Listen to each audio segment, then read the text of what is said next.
ಭಾರತದ ಸಂವಿಧಾನವನ್ನ ನಾವೆಲ್ಲರೂ ಗೌರವಿಸಬೇಕು. ಆದರೆ ಬಾಬ್ರಿ ಮಸೀದಿ ಧ್ವಂಸ ವಿಚಾರದಲ್ಲಿನ ಆರೋಪಿಗಳ ಕುರಿತು ಸರ್ಕಾರ ಮತ್ತು ಪ್ರಾಸಿಕ್ಯೂಷನ್ ಸೂಕ್ತವಾದ ದಾಖಲೆ ಒದಗಿಸುವಲ್ಲಿ ವಿಫಲವಾಗಿದೆ. ಇದು ಸರ್ಕಾರದ ವೈಫಲ್ಯತೆಗೆ ಹಿಡಿದ ಕನ್ನಡಿ ಎಂದು ಮಾಜಿ ಸಚಿವ ಯುಟಿ ಖಾದರ್ ಹೇಳಿದ್ದಾರೆ. ವಿಟ್ಲಕ್ಕೆ ಭೇಟಿ ನೀಡಿದ ಸಂದರ್ಭ ಮಾಧ್ಯಮ ಪ್ರತಿನಿಧಿಗಳ ಜೊತೆ ಮಾತನಾಡಿದ ಅವರು, ಕಾಂಗ್ರೆಸ್ ಅಲ್ಪಸಂಖ್ಯಾತರ ಪರವಾಗಿಲ್ಲ ಎಂಬ ಹೇಳಿಕೆ ಅಸಂಬದ್ಧ. ಆರ್ಎಸ್ಎಸ್ ಬಿ ಟೀಮ್ ಇಂತಹ ಆರೋಪ ಮಾಡ್ತಾ ಇದೆ.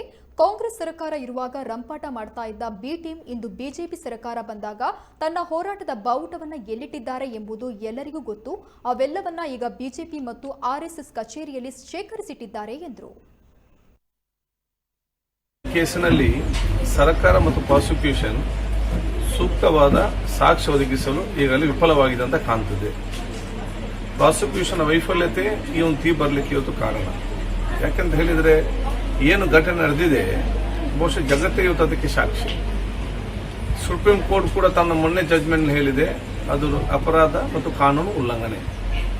ಆದ ಕಾರಣ ಇವತ್ತು ಪ್ರಾಸಿಕ್ಯೂಷನ್ ಮುಂದಿನ ಹೆಜ್ಜೆ ಹೇಗಿರುತ್ತೆ ನಾವು ಇವತ್ತು ನೋಡಬೇಕಾಗ್ತದೆ.